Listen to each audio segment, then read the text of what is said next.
Eurovet est le numéro 1 mondial du salon de la lingerie. Aujourd'hui, ils ont un salon physique et une plateforme digitale qui n'est pas une marketplace. La question, c'est vraiment de savoir si une marketplace B2B et une marketplace B2C pour les salons de la lingerie, pourquoi et comment. Nous, ce qu'on préconise, c'est vraiment de faire évoluer cette plateforme en une marketplace B2B et donc de se lancer sur la marketplace B2C. Donc bonsoir à toutes et à tous. Donc avec Camille, Paul et moi-même, Marie, nous allons vous parler d'Eurovet. Alors il faut savoir qu'aujourd'hui, depuis une dizaine d'années, les dépenses de communication des entreprises consacrées au salon a évolué de 9,3%. Donc ça veut dire que malgré l'explosion du digital, ça n'a pas détruit les salons. Donc Eurovet, aujourd'hui, souhaite revenir au cœur du business actuel, à savoir le digital. C'est pourquoi on en est venu à la problématique suivante, à savoir une marketplace B2B et une marketplace B2C pour les salons de la lingerie. Pourquoi et comment? Donc on va faire un bref rappel du contexte, donc à savoir que Eurovet c'est le numéro 1 mondial de l'événementiel sur la lingerie. Ils sont aussi présents sur le balnéaire et sur le sport, mais vraiment ici on va se focaliser sur les plus gros salons de la lingerie. Il faut savoir que Eurovet a lancé très récemment une plateforme digitale qui s'appelle The Lingerie Place, donc qui permet la prise de rendez-vous entre les exposants et les détaillants. Dû à sa nouveauté, en fait, la plateforme rencontre quelques difficultés, à savoir encore peu de trafic et une plus-value exposant et détaillant qui est encore en test, et donc une optimisation du suivi de l'acheteur qui reste encore améliorée due par la nouveauté de cette plateforme. Donc nous avons schématisé, pour répondre à cette problématique, nous avons schématisé les différents types de stratégies de plateforme. Donc c'est-à-dire qu'aujourd'hui, Eurovet, ils ont un salon B2B et une plateforme digitale. Donc nous, ce qu'on va faire grâce à nos stratégies, c'est vraiment essayer de faire évoluer leur performance. C'est-à-dire que là, ils ont une temporalité avant et pendant l'événement, et ils ont un nombre d'acteurs qui composent les exposants, donc à savoir les fabricants, et les détaillants, donc les revendeurs. Donc avec notre première stratégie, on va essayer de les faire évoluer en instaurant une marketplace B2B, c'est-à-dire qu'on va permettre une temporalité augmentée, à savoir un avant-événement, un pendant-événement, mais aussi un après-événement. Et donc on va réussir à augmenter le nombre d'acteurs qui sera grâce à l'implication des non-exposants qui sera développée ultérieurement par Camille. Ensuite, on va se lancer sur une marketplace B2C pour continuer d'augmenter ce nombre d'acteurs. Alors, pour faciliter la mise en place de nos stratégies de marketplace B2B, tout d'abord, nous préconisons une optimisation du site internet actuel d'Eurovet. Donc, il faut savoir qu'aujourd'hui, Eurovet possède plusieurs sites internet, à savoir eurovet.com, qui est le site d'information générale sur l'entreprise. Ensuite, il possède un site internet pour chaque salon. Et ensuite, le site The Lingerie Place, comme Marie l'a décrit, qui est leur outil digital principal. Et donc, vraiment, pour améliorer l'expérience utilisateur et améliorer le tracking des visiteurs fait par Eurovet, on leur recommande tout simplement de tout regrouper sur un seul et même site général, à savoir eurovet.com, et donc d'intégrer l'outil The Lingerie Place à l'intérieur d'eurovet.com. Par ailleurs, on leur conseille aussi de faire le référencement sur The Lingerie Place, non pas par marque, mais par produit, ce qui sera beaucoup plus pertinent pour le détaillant. Et donc de mettre par les 3 grandes catégories, lingerie, swim, sports. Alors ensuite, nous, en fait, on va vouloir intégrer une marketplace B2B. Donc pourquoi une marketplace B2B? Car ça va apporter une réelle plus-value aux exposants et aux détaillants. Donc il faut savoir que le but est simple, c'est vraiment d'enrichir l'offre d'Eurovet envers ses clients en poursuivant l'expérience des salons à travers une marketplace B2B qui, elle, en fait, va être omniprésente dans le temps, contrairement aux salons qui durent seulement 2 ou 3 jours. Donc ça va vraiment permettre en fait de créer un lien avant, pendant et surtout après le salon entre les détaillants et les exposants. Alors attention, il ne faut pas vraiment voir la marketplace comme une substitution au salon, mais vraiment comme un outil complémentaire. Et donc la marketplace et le salon vont vraiment être interdépendants. Donc forcément, la marketplace va amener plusieurs avantages donc aux différents acteurs. Par exemple, à Eurovet, elle va leur permettre de faire le tracking de leurs transactions en dehors des salons. Parce que comme nous l'avons bien dit, Eurovet, les 3/4 de leurs transactions se font en dehors des salons et en ce moment, ils n'ont pas la main mise dessus. Donc la marketplace va vraiment pouvoir leur permettre de suivre à 100% ces transactions. Ensuite, elle va leur ramasser un nombre important, une information importante sur leurs clients. Comme on le sait tous aujourd'hui, plus l'entreprise a d'informations sur ses clients, et plus elle est performante car elle peut affiner sa stratégie. Et enfin, elle va redonner forcément de l'attractivité au salon car elle sera dotée d'un outil performant, à savoir la marketplace B2B. Ensuite, aux exposants, la marketplace va vraiment répondre à leur attente d'être présent 365 jours par an parce que les acheteurs n'ont pas le temps en fait, de tout voir en seulement 2 ou 3 jours de salon. Elle va aussi leur permettre de se développer à l'international grâce à une connexion permanente via la marketplace et aussi leur attribuer un nouveau canal de distribution et donc les revenus supplémentaires qui en découlent. Enfin, pour le détaillant, la marketplace va vraiment répondre à leurs besoins d'avoir un accompagnement à 360 degrés, c'est-à-dire que Revette puisse vraiment les accompagner de l'entrée au salon jusqu'à la transaction finale et donc vraiment de les accompagner tout au long de l'année. Elle va aussi leur permettre de faciliter la recherche de fournisseurs qui seront du coup tous sur la même marketplace, donc ce sera beaucoup plus facile pour eux de chercher. Et ensuite, elle va leur faciliter les transactions. On veut vraiment appuyer sur un point, c'est qu'on conseille à Revette d'ouvrir cette marketplace aux personnes extérieures et donc de rajouter un nouvel acteur qui seront les non-exposants, donc de passer à une plateforme biface exposant détaillant à une plateforme triface avec les non-exposants. Donc pourquoi? Vraiment pour que Revette puisse cibler au plus largement possible tous les professionnels de la lingerie. Et le but est simple, c'est qu'à long terme, ces non-exposants deviennent des exposants au salon Revette. Donc il en découle un modèle de revenu pour chaque exposant. Donc tout d'abord, pour l'exposant, dès qu'il achètera un emplacement au salon, il aura accès à la plateforme durant 1 an. On préconise à Revette de faire une commission de 10% sur chaque transaction. Concernant les non-exposants, grâce à un abonnement annuel, ils auront accès à la plateforme pendant 1 an. Et on préconise aussi, dans cet abonnement, ils auront en fait le choix d'avoir une entrée à un salon au Revette. Et donc pourquoi? Vraiment pour qu'ils aillent en tant que visiteurs voir comment les exposants vendent sur le salon, voir en quoi le salon est important. Ça reste du textile, de la lingerie c'est du textile, et le textile, les détaillants ont besoin de le voir, de le toucher, donc le salon reste important, et vraiment pour les influencer à devenir exposants au prochain salon au Revette. Donc il y aura toujours cette commission de 10%, et enfin pour les détaillants, vraiment voilà, quand ils achèteront une entrée au salon, ils auront aussi accès à la plateforme pendant 1 an. Alors vraiment, afin d'ancrer cette stratégie de marketplace B2B au sein des salons de Revette, ce qu'on conseille aux Revette, c'est vraiment de transformer leur salon physique actuel en salon digitaux. Donc qu'est-ce qu'un salon digital? C'est un salon qui va vraiment fusionner le physique avec des outils digitaux. Donc par exemple, nous, ce qu'on va leur recommander, c'est de transformer par exemple le badge d'entrée actuel en badge électronique, que vous pouvez voir ici, afin vraiment que le détaillant, à la fin du salon, il puisse retrouver tout son parcours qu'il a fait durant ce même salon via la marketplace directement et donc retrouver les exposants vers qui il est allé. Et on conseille aussi d'intégrer des tablettes sur le stand de chaque exposant pour que le détaillant puisse vraiment consulter le catalogue produit de l'exposant sur lequel il est. Et il pourra aussi par la suite retrouver ce même catalogue produit sur la marketplace.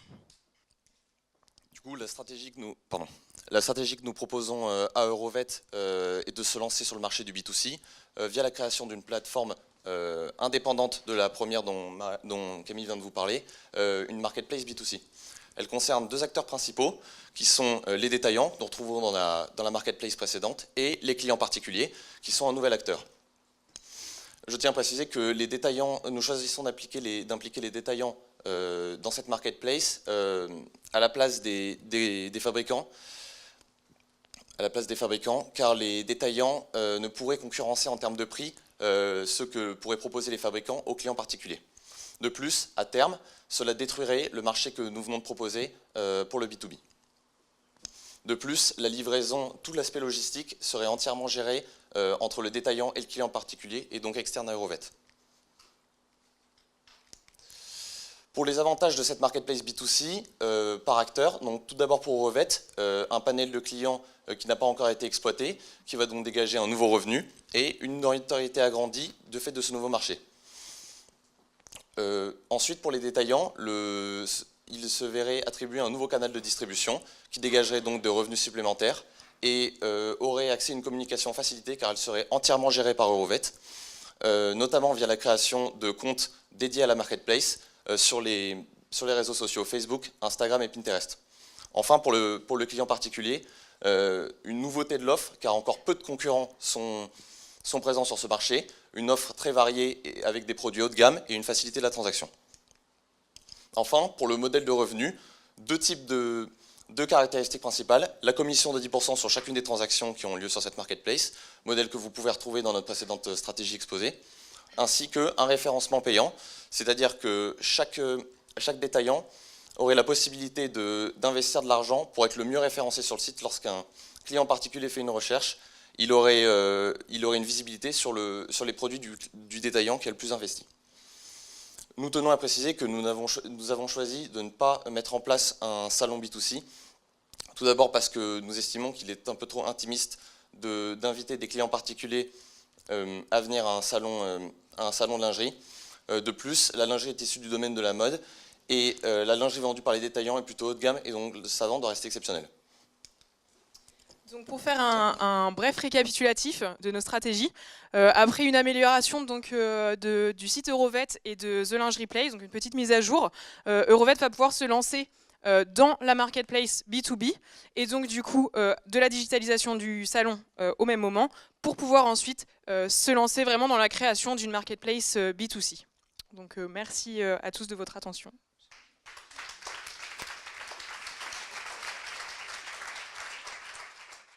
J'ai une question sur, alors déjà j'en ai quelques-unes sur la marketplace B2C. Vous parlez d'un modèle économique pour Eurovet, d'une commission pour les détaillants, sur les détaillants. Il y avait deux modèles proposés, la commission et effectivement le paiement de l'abonnement. Voilà. Est-ce que du coup au final on ne se retrouve pas avec une double commission, celle du détaillant sur son produit, plus celle d'Eurovet, et donc un produit qui, s'il est déjà haut de gamme, est du coup un peu plus hors de prix pour le client final? Si Eurovet prend 10%. La commission de 10% et aussi le référencement? Enfin non, alors ça c'est déjà une chose, Okay. Mais c'est vrai que le détaillant prend une commission déjà par rapport à ce qu'il... Bon, ensuite, il va y avoir la commission d'Eurovet, Oui. s'il s'inscrit à la marketplace, donc son produit est du coup de fait plus cher. Et je ne parle pas effectivement du fait de rajouter un abonnement en plus. Donc au final, on se retrouve avec un produit final qui a une double commission. Oui, mais alors après, il faut bien aussi faire un revenu pour la marketplace. Donc on a choisi vraiment la commission parce que c'est ce qui fait de plus, surtout pour les marketplaces de ce genre-là où il n'y a pas de souci de logistique. Donc après, 10%, ça a aussi été un calcul de notre part parce que c'est ce qui se fait le plus, 10%. Et ensuite... Et puis aussi, on va surtout miser sur l'abonnement référencement. Donc c'est-à-dire qu'en fait, les détaillants vont payer... une certaine mise, pour pouvoir être vraiment référencé dans le top des marques qui vont apparaître suivant la recherche des clients. Et donc du coup, Eurovet va réussir à gagner cette double commission en fait grâce à ce référencement. Parce qu'on sait qu'aujourd'hui, ça marche vraiment de cette manière-là, c'est-à-dire que les personnes veulent vraiment être en tête de liste et donc du coup vont miser pour vraiment être apparent.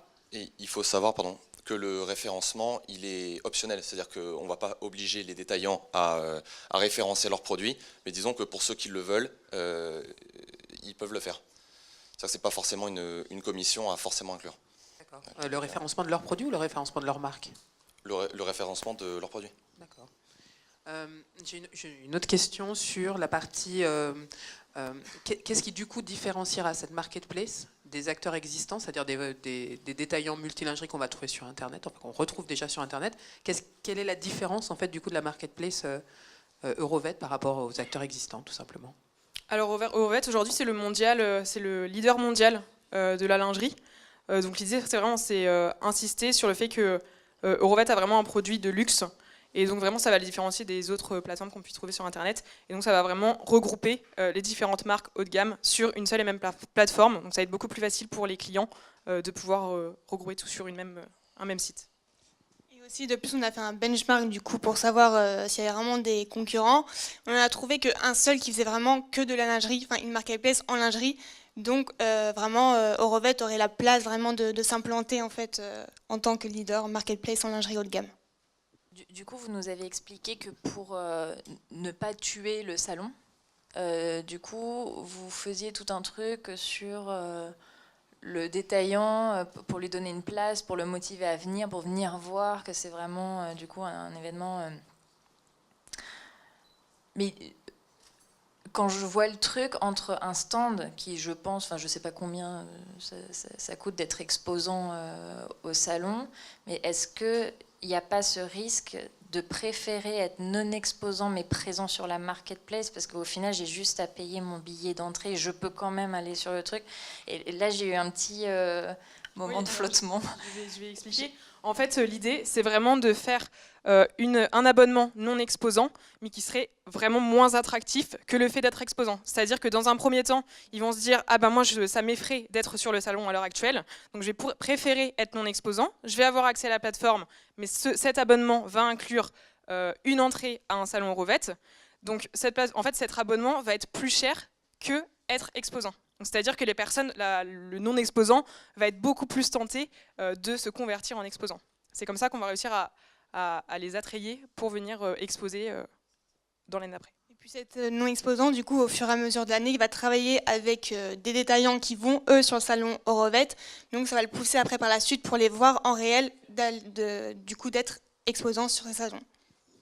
Et après, en termes hyper concrets, là, donc c'est hébergé sur eurovet.com et donc tout ce truc de data qui rentre, donc chaque exposant a sa fiche sur son site pour se connecter à tous les gens à qui il a vu, et c'est un truc balèze en termes de... En fait c'est dans l'autre sens, en fait c'est chaque visiteur qui va avoir son compte client. Voilà, il a son espace adhérent, donc voilà, là, c'est ça. On parle d'un truc gigantesque. Du coup, à héberger, si on fait ça pour tous les salons, enfin sur du coup tous les participants et tous les détaillants sur la marketplace, chacun a son truc. En fait, c'est simplement on va transposer le badge actuel, les informations qu'on a actuellement en physique avec nom, prénom, adresse mail, etc. Sur la plateforme internet, pour qu'ils puissent retrouver directement un compte. Moi, j'ai une question. Comment vous parlez de tracking de transactions? Comment vous vous assurez que les transactions restent sur la marketplace une fois que les deux acteurs ont pris contact? Comment vous participez, enfin comment vous validez ce tracking de transactions jusqu'au bout? Alors c'est que logiquement, en fait, tout va être fait sur la plateforme. Donc par exemple, les exposants et les détaillants vont rester sur la plateforme pour aller jusqu'à la transaction finale, parce que ça sera beaucoup plus facile pour eux de le faire du coup directement sur un intermédiaire qui sera la marketplace. Et du coup, derrière la marketplace, pourra vraiment faire le tracking jusqu'au bout. Qu'est-ce qui rend cette transaction, qu'est-ce qui facilite, enfin qu'est-ce qui rend le fait de rester sur la plateforme plus intéressant que d'utiliser son système classique, je dirais, de vente ou de facturation? En fait, c'est que sur leur compte client, ils vont retrouver toutes les informations, donc toutes les marques, les produits, etc., les fournisseurs. Du coup, pour eux, ça va être beaucoup plus facile de directement choisir ses produits, être en contact avec le fournisseur via un chatbot, etc., et de pouvoir poser les questions qu'ils souhaitent, et du coup, ensuite, assurer la transaction sur la plateforme en ligne. En fait, ça va être plus compliqué pour eux de le faire hors plateforme. Ça va être plus fastidieux, on va dire, que de le faire directement sur la plateforme. En fait, nous, l'idée, c'est vraiment pour les personnes qui ne souhaitent pas faire la transaction directement sur le salon, mais qui souhaitent la faire après salon. Oui, non, ma question était vraiment de comment vous avez pensé ce suivi et ce tracking, en fait, tout simplement. Qu'est-ce qui fait qu'à un moment donné, une fois que j'ai eu le contact de mon détaillant et que mon détaillant ait le contact du fabricant, qu'est-ce qui fait qu'à un moment donné, ils ne sortent pas de la plateforme pour justement aller jusqu'au bout de la transaction, ce qui permettrait, si j'ai bien compris du coup, à Eurovet d'avoir une commission enfin, de bien suivre tout ce tracking finalement. Or, s'ils en sortent, on revient toujours à un système où on ne sait pas jusqu'où on va. C'était juste, le temps est passé, désolé. Merci beaucoup. Merci à vous, on peut les applaudir.